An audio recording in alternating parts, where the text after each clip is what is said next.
ইউসুফ নবীকে তার 11 ভাই সিজদা করেছে, বাবা মাও সিজদা করেছেন।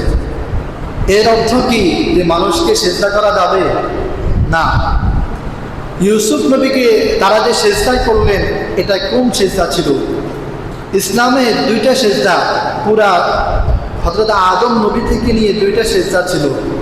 একটা হচ্ছে মাথা ঝুঁকানো সিজদা, আর একটা হচ্ছে জমিনে সিজদা দেওয়া সিজদা। তাহলে 2টা সিজদা। আমরা অনেক সময় মাথা ঝুঁকিয়ে মানুষকে সম্মান করি, এটা একটা সিজদা।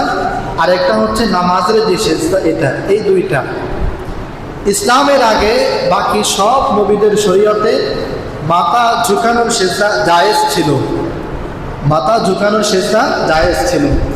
কিন্তু শরীয়তে ইসলামীতে মাথা ঝুঁকানোর সিজদাকেও হারাম করে দেওয়া হয়েছে।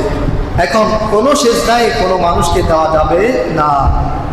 একেবারে নামাজের সিজদা তো দেওয়া যাবেই না, মাথা ঝুঁকানোর সিজদাও দেওয়া যাবে না। কোনো ব্যক্তি তার কোনো বিশেষ স্থানে মানুষ গিয়ে সিজদা করবে, যদি কেউ মাথা ঝুঁকিয়ে সিজদা করে, সে ইচ্ছাকৃত সিজদা করলে সে কি হবে? কাফের হয়ে যাবে, কারণ এটা কি হারাম।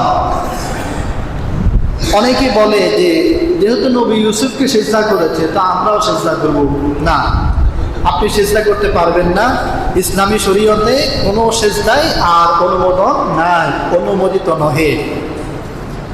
2 নম্বর শিক্ষা, সিজদা তো দূরে থাক, কখনো মানুষের সামনে মাথাকে নিচু না করা, কথার আওয়াজ উঁচু করা, মাথা নিচু না করা ইসলামের শিক্ষা। আপনি কারো সামনে নত হবেন না, কিন্তু মাথা নিচু করবেন না। কথার আওয়াজকে উঁচু করতে পারে, কখনোই মাথা নিচু করা যাবে না।